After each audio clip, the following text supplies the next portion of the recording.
The biggest failure was like taking that cocaine 18 years ago and a fucking psychotic. It was horrible. I wanted to die, to be fair. When was your last relapse? Yeah, ages ago. And I've been sober for 5 years. But before we get into the episode, make sure you like this video, subscribe to the channel and turn the notification bell on.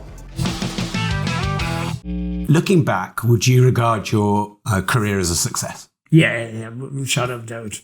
You know, listen, and whatever the press is, was the highest transferred player from Newcastle to Spurs, the highest from Spurs to Lazio, the highest from Lazio to Rangers, the highest from Rangers to Middlesbrough, the highest from Middlesbrough to Everton as transfers. So to be a bad player to get one of the most expensive players ever, yeah, people don't pay that much money to buy a player if you're shit, you know. So for me, career was success. It was only after I finished playing that a few times I went down the rails a little bit. I had no one to blame but myself, you know, but I quickly pulled myself around in that. And then obviously I just trying, I don't think about tomorrow. I just concentrate on today, you know, as long as in the next hour, as long as I don't have a drink or whatever. I know what's ahead of us. Plan for everything. Right, I'm going to do this and do that, but I don't plan too far ahead because if it goes wrong, I get myself down about it. Yeah. So I just wait and just make sure everything's okay. I always look after my family now. Yeah. When was your last relapse? Oh, ages ago. Yeah, ages ago. And I've been sober for 5 years. Been sober for 4 years, 5 years.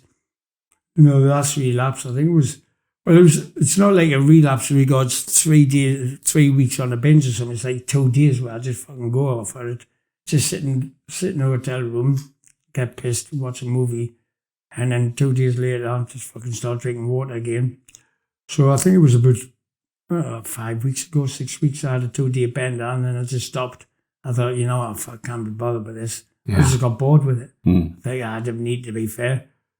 But being around people drinking doesn't bother me one bit. Yeah. That doesn't bother us. I'd rather people drink in front of us than hate it because it makes me think more about it, why they're hating it. Right. Just fucking get it out. Yeah, or if they don't, if I know they want a drink and they don't get one because I'm there, I go and get them a drink. Yeah. And say, there's a couple of fucking cocktails. Listen, don't worry about it. Because if I want a drink, I just fucking go and get one. So don't worry, I don't want one. So just fucking, cheers, Paul. Next thing I'm fucking now, like, are you sure you don't want to drink, Paul? Fuck off, I'm off home now. Yeah, it just bothers. You know, because like, I'm one of them. If I want to drink, I just fucking go and get one. Yeah. It's just sometimes, it's not the drink, it's the consequences afterwards. What normally happens? Well, I lose work. Yeah. The press hammers, or what's it called? I get sick. Or people say, look at the fucking state of him. So, yeah, more than like that. But the press didn't write anything because of an injunction on. It's just, there's the consequences. It's just like, I'd end up just not turning up for a job.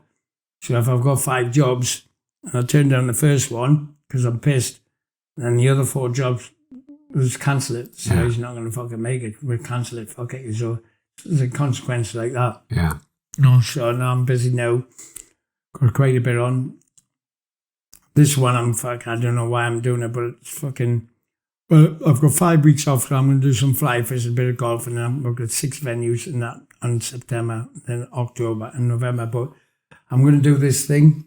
Well, I did the interview with pastors. I had to do with mental disorder, not mental stuff, the